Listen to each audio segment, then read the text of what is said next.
जय श्री कृष्णा, हर हर महादेव। नवो astro channel में आप सभी का स्वागत है। आज का टॉपिक है क्या आपको मंत्र करना चाहिए।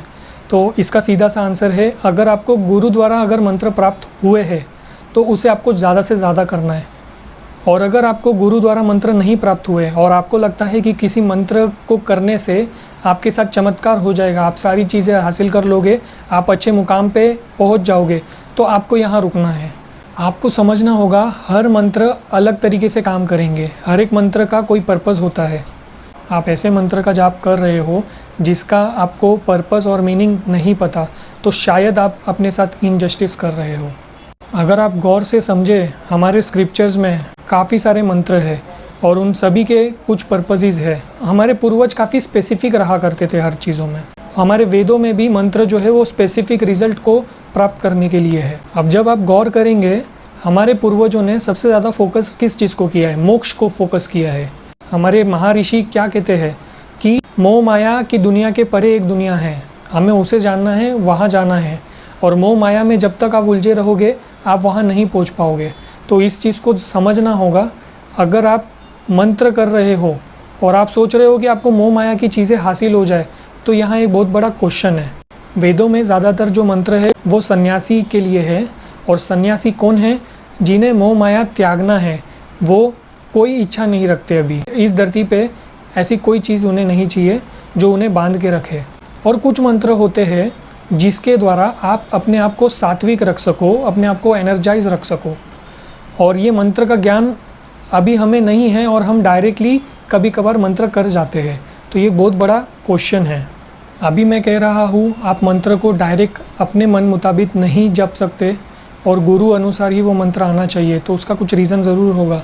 उसका रीज़न ये है कि गुरु जब आपको मंत्र की दीक्षा देते हैं तो वो ऐसे व्यक्ति है जो ऑलरेडी उस सुप्रीम लॉर्ड से कनेक्टेड है। उन्होंने वो मंत्रों को सिद्ध किया है और वो अपने खुद के गुरु के आज्ञा अनुसार और अपने परमात्मा के आज्ञा अनुसार वो उस मंत्र को आगे अपने शिष्य को दे रहे हैं। अब वो मंत्र जब एक शिष्य प्राप्त करता है या कोई भी व्यक्ति गुरु से मंत्र दीक्षा लेता है, तो इसमें कोई गुंजाइश नहीं होती कि ये मंत्र में कोई मिस्टेक हो, कोई गलती हो, कोई एरर हो। यहाँ कोई डाउट नहीं रह जाता। इसलिए कहा गया है गुरु द्वारा मंत्र रहे तो उसे मंत्र करना चाहिए। उस व्यक्ति को ज़्यादा से ज़्यादा गुरु द्वारा दिया गया मंत्र करना चाहिए। और जो व्यक्ति मंत्र तो कर रहा है पर वो मंत्र गुरु द्वारा नहीं प्राप्त हुआ, तो क्या होगा? देखिए, उसके काफ़ी सारे सिनेरियोज होंगे। अब इसमें क्या क्या सिनेरियो हो सकते हैं? पहला सिनेरियो हो सकता है कि आपने कोई ऐसा मंत्र ले लिया जो आपके बर्थ चार्ट को सपोर्ट ही नहीं करता। या तो एक दूसरा सिनेरियो हो सकता है कि आपने सही मंत्र जाने अनजाने में ले लिया बिना गुरु के, परंतु उसका प्रोनाउंसिएशन करेक्ट नहीं किया। तो अगर वो फ्रीक्वेंसीज करेक्टली नहीं आपने जपी तो वो आपको हार्म कर सकता है। तीसरी चीज़ हो सकती है कि आपने सही मंत्र भी ले लिया और आपने सही तरीके से भी जाप कर लिया, परंतु अब आपको उसका प्रोटोकॉल नहीं पता कि इसको सिद्ध करने के लिए कितनी बार जप करना है। और आपको शायद ये लगने लगे कि ये मंत्र काम नहीं करता। आपने सोच लिया कि मंत्र काम नहीं करता और आपने वो मंत्र छोड़ दिया। अब चौथा सिनेरियो हो सकता है कि आपने कोई सन्यासियों के मंत्र में आपने दिलचस्पी ले ली, आपने किसी ऐसे मंत्र का उच्चारण किया जो सन्यासियों के लिए है और आपके वेल्थ, आपके मटेरियल लाइफ बर्बाद होने लग गए। ये ज़रूर हो सकता है। सन्यासी मंत्र क्यों करते हैं? क्योंकि उन्हें समझ आ चुका है कि धरती उनके लिए नहीं है। धरती पे ऐसी कोई चीज़ नहीं है जिससे वो संतुष्ट हो सके। उन्हें दोबारा परमात्मा के पास जाना है।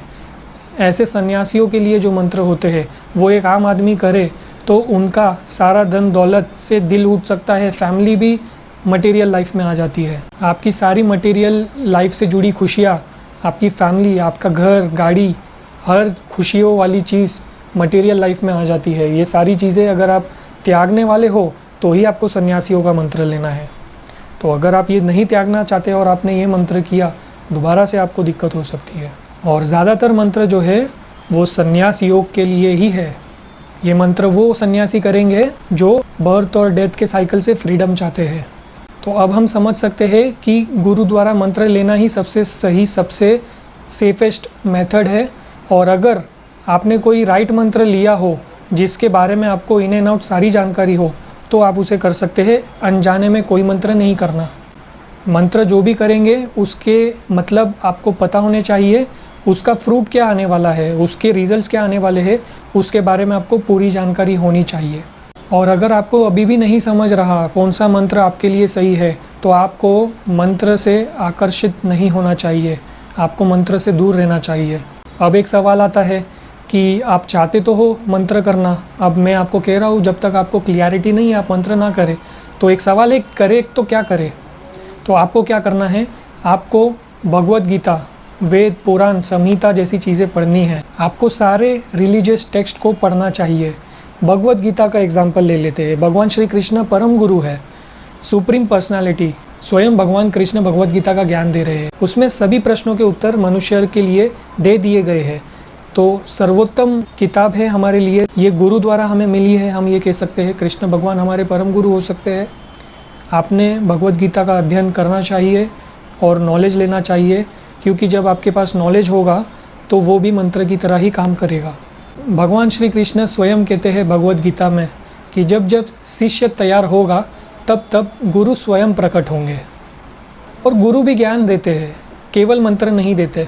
गुरु का काम है शिष्य को सही डायरेक्शन देना, धर्म के डायरेक्शन पे शिष्य को रखना। तो भगवान श्री कृष्ण ऑलरेडी डायरेक्शन दे रहे हैं भगवत गीता में, और वो कह भी रहे हैं कि जब शिष्य तैयार होगा उन्हें गुरु ज़रूर प्राप्त होगा। ये हमारी जिम्मेदारी नहीं है कि हमारे पास गुरु नहीं है, अगर हम उस काबिल हो तो हमें गुरु ज़रूर प्राप्त होते हैं। अब जब आप मंत्र की स्टडी करते हैं, आपको काफ़ी सारे मंत्र ऐसे प्राप्त होंगे जो बनाए ही इसलिए गए हैं जिससे हम अपने कॉन्शियसनेस को क्लीन रख सके और हम सुप्रीम पर्सनालिटी से कनेक्ट हो सके, परमात्मा से कनेक्ट हो सके।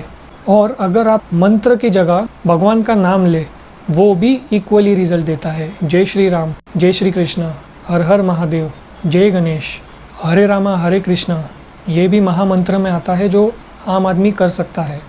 और भगवान के नाम के अलावा आप भजन कर सकते हैं, आप हनुमान चालीसा जैसा पाठ कर सकते हैं, पर यहाँ भी कंडीशन है कि आपको उस एक एक वर्ड की, एक एक लाइन का मीनिंग आपको ज़रूर पता होना चाहिए। या तो आप वैदिक मंत्र को सुन सकते हैं, काफ़ी सारे रिकॉर्डेड मंत्रस होते हैं जो राइट तरीके से प्रोनाउंस किए गए हैं और जो हार्मफुल नहीं है। आपने समझना है वो मंत्र आपके लिए सूटेबल है कि नहीं, और फिर ही आपको वो मंत्र सुनना है। और अगर आप सुनने के साथ साथ अगर मंत्र करना चाहते हो या आपको लगता है कि ये मंत्र आपको सूट हो रहा है, तो आप दोबारा अपने आप से क्वेश्चन कीजिएगा, क्या ये मंत्र आप सिद्ध कर सकते हो बिना गुरु? अब हमने पहले समझ लिया कि मंत्र गुरु द्वारा प्राप्त हो तो अति उत्तम है। दूसरी चीज़ समझ ली कि अगर गुरु नहीं है तो हम क्या क्या कर सकते हैं ज़िंदगी में। अब तीसरी चीज़ पे आ जाते हैं कि आपके पास ना तो गुरु है और आप मंत्र ही करना चाहते हो। तो यहाँ पे देखिए क्या हो सकता है। तो क्या होगा, या तो वो मंत्र रिज़ल्ट दे देंगे या तो वो मंत्र का रिज़ल्ट ही नहीं आएगा। अब मैं यहाँ पे एक चीज़ आपसे शेयर करना चाहता हूँ। अगर आप मंत्र बिना गुरु के जाप कर रहे हो और आपको पता ही नहीं है उसका मीनिंग, उसका पर्पस, तो उसमें क्या होगा। आप ये समझ सकते हैं कि आप एक ऐसी गाड़ी में बैठ गए हो जिसके बारे में आपको पता नहीं है कि वो गाड़ी कहाँ ले जाने वाली है आपको। आप इसे इमेजिन करके देख सकते हैं कि आपने कोई ऐसा मंत्र ले लिया जो सन्यासियों के लिए है, जो आपके मटेरियल लाइफ से दूर करके भगवान के पास ले जाने के लिए है। अब आपने उस मंत्र के उपचार चालू कर दिए और धीरे धीरे आपको लगेगा आपकी ज़िंदगी ख़राब होते जा रही है, आपके सारे धन दौलत छूट रहे हैं, आपको अपने फैमिली लाइफ में दिलचस्पी नहीं रह गई, आप एक अलग जोन में चले गए और फिर आपको लगेगा कि आपके साथ कुछ गलत हो रहा है। अब आपने मंत्र द्वारा भगवान को स्वयं कहा है कि भगवान मुझे अपने आप से जोड़ ले, अब मुझे इस ज़िंदगी से कोई एक्सपेक्टेशन नहीं है। अब भगवान जब सुन रहे हैं आपके मंत्र को और भगवान आपको रिज़ल्ट दे रहे हैं तो आप खुद अनकंफर्टेबल हो गए। तो ये जानना बहुत ज़रूरी है कि मंत्र का पर्पस क्या है, मंत्र करना है कि नहीं करना है, इसे आप सीरियसली लीजिए। मैं आपसे यही कहूँगा कि आप अपने कॉन्शियसनेस को क्लीन रखिए, आज का जो न्यूज़ है उनसे दूर रहिए, जो गलत फहमियाँ हैं, जो भी डिस्टर्बिंग चीज़ें हैं उससे दूर रहिए, अपने कॉन्शियसनेस को ज़्यादा से ज़्यादा क्लीन रखिए। आप भगवान से रिलेटेड चीज़ें पढ़िए, देखिए, सुनिए, आप बातें कीजिए। आप हमेशा भगवान से ये प्रार्थना कीजिए कि आपको भगवान सद्बुद्धि दे, बल दे कि आप धर्म के रास्ते पे चल पाए, आप धर्म के कार्य कर पाए और आप सात्विक ज़िंदगी जी पाए। और जब भगवान को लगेगा आपको गुरु मंत्र की दीक्षा प्राप्त हो जानी चाहिए तो वो आपको स्वयं गुरु भेजेंगे। इतना ही आज के लिए। आशा करता हूँ ये जानकारी आपके बहुत बहुत काम आए। चलिए, जय श्री कृष्णा, हर हर महादेव।